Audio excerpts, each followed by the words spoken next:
कड़ुद्राक्ष आवाज़ में मैं शिवम शुक्ला और आप देख रहे हैं कार्यक्रम सवाल हमारा जवाब आपका।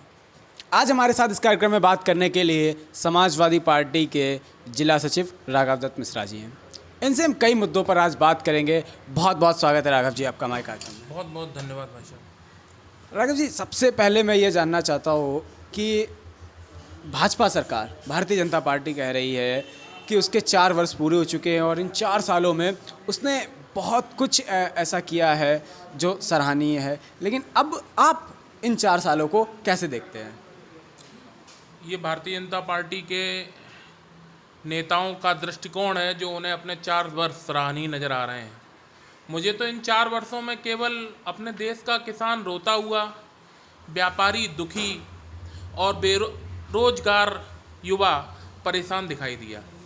चाहे आप इस स्थिति को समझ लें, अपना भारत कृषि प्रधान देश होते हुए सैकड़ों की संख्या में आज किसान लड़ रहा है और मर चुका है, और फिर भी इस देश के कानों पर, देश की सरकार के कानों पर जू नहीं रेंग रही है।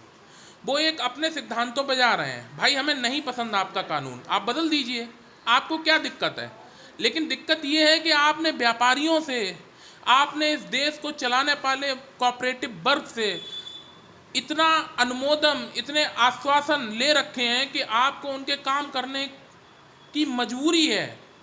आज देश नेताओं के दम पर नहीं चल रहा है, आज देश व्यापारीकृत चल रहा है। कुछ कंपनियां भारत को चला रही हैं। ये बहुत दुख की बात है। भारत एक कृषि प्रधान देश था और जिसमें किसानों की इतनी निर्मम हत्याएं हो रही हैं। मैं नहीं मानूंगा कि वो बेचारे आंदोलन के स्वरूप मर रहे हैं। आज ये सरकार उनकी हत्याएं कर रही है। मेरा सीधा सीधा कहना ये है। बिल्कुल। लेकिन भाजपा सरकार का कहना है कि उन्होंने इन 4 सालों में लगभग 4 लाख रोजगार दिए हैं। रोजगारों की बात तो ये है कि अभी मैं खुल के पद की बात करूं वो ठीक नहीं लगता है, लेकिन अभी 2-3 दिन पहले की बात है, एक वैकेंसी को निरस्त कर दिया गया है। उत्तर प्रदेश में एक अभी वीडियो वायरल हुआ था जिसमें एक लेखपाल जी ये कहते हुए दिखाई दिए कि वो उन्हें लेखपाल योगी जी ने बनाया। लेकिन आपने देखा होगा कि जब उनकी खबर का दूध और पानी का पानी हुआ तो पता लगा कि माननीय अखिलेश यादव जी की सरकार में वो लेखपाल हुए थे। तो हम दिखाएं कुछ भी और करें कुछ भी, ये बात तो अलग है, लेकिन रोजगार कितने दिए ये आप भी जानते हैं और हम भी जानते हैं। अगर इस भारत के युवा के पास रोजगार होता तो आज भारत की स्थिति कुछ अलग होती। जी, जैसा कि आपके राष्ट्रीय अध्यक्ष भी अखिलेश यादव जी भी कहते रहते हैं कि हाँ, भाजपा सिर्फ है वो क्रेडिट ले रही है, काम हमारे कराए हुए हैं, गंगा एक्सप्रेसवे हो या फिर बहुत से ऐसी चीज़ें हैं जो काम समाजवादी पार्टी का है, लेकिन क्रेडिट के लिए भारतीय जनता पार्टी आ जाती है। तो इस पर आप नहीं, तो आप देखिए ना, हमारे राष्ट्रीय अध्यक्ष जी के शब्दकोशों में कहीं भी मार्मिक सा भी गलती हो तो आप बताइए ना। लखनऊ में मेट्रो किसका सुझाव था, किसका सिस्टम था, आपको तो सब कुछ पता है ना। लेकिन उसका फीता किसने काटा ये भी आपको पता है। ठीक है, बहुत सी चीज़ें ऐसी हैं, जैसे 100 डायल थी। 100 डायल माननीय अखिलेश जी की देन है। कोई भी व्यक्ति कहीं भी अपराध हो रहा है, वो चौकी तक, थाने तक नहीं आ पा रहा है, महिला चौकी और थाने तक नहीं आ पा रही है, वो 100 नंबर मिलाएगी और पुलिस उसके गेट पर खड़ी मिलेगी। लेकिन मैं आपको ये बात बता दूं, योगी सरकार ने उसे 112 कर दिया। 112 कर देने से ये योगी सरकार की उपलब्धि नहीं हो जाएगी, ये जीवन पर्यंत हमारी सरकार की, समाजवादी पार्टी की उपलब्धि रहेगी। ये मेरा आपसे बात है। आप विकास के मुद्दे पर लड़िए ना, विकास है ही नहीं। एक एक्सप्रेस वे फर्रुखाबाद को देने का बात आई थी, वो भी माता गंगा की कृपा से, योगी जी की कृपा से नहीं। आप देखिए उस चीज़ में, क्योंकि उसका नाम था गंगा एक्सप्रेस वे, तो सभी फर्रुखाबाद वालों ने सोचा कि माता गंगा फर्रुखाबाद से निकलती है तो एक एक्सप्रेस वे भी हमको मिलेगा। लेकिन देखिए वहाँ भी राजनीति हो गई। वो गंगा एक्सप्रेस वे हमसे भी दूर हो गया। उसका नाम गंगा एक्सप्रेस वे है, लेकिन हमारे पास नहीं है। और कब बनेगा, कब उद्घाटन होगा, ये तो वक्त ही बताएगा। विकास की अगर बात होती है तो विकास के लिए कह देती है सरकार कि उन्होंने राम मंदिर का मुद्दा था, काफ़ी दिनों से चल रहा था, राम मंदिर उन्होंने बना दिया है। तो क्या लगता है आपको, राम मंदिर से कुछ इसका विकास से है?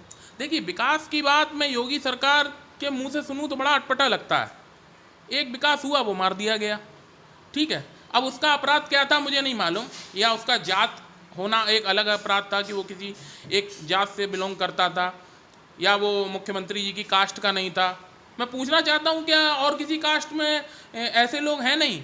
अच्छा, आप विकास की बात पे पैरामीटर पे आ जाओ, किसी भी पैरामीटर पे आ जाओ, तो किसी ना व्यापारी खुश, ना आपका विद्यार्थी खुश, ना आपका बेरोजगार युवा खुश, तो कोई तो एक व्यक्ति खुश होता, कोई भी एक व्यक्ति खुश नहीं है। जी बिल्कुल।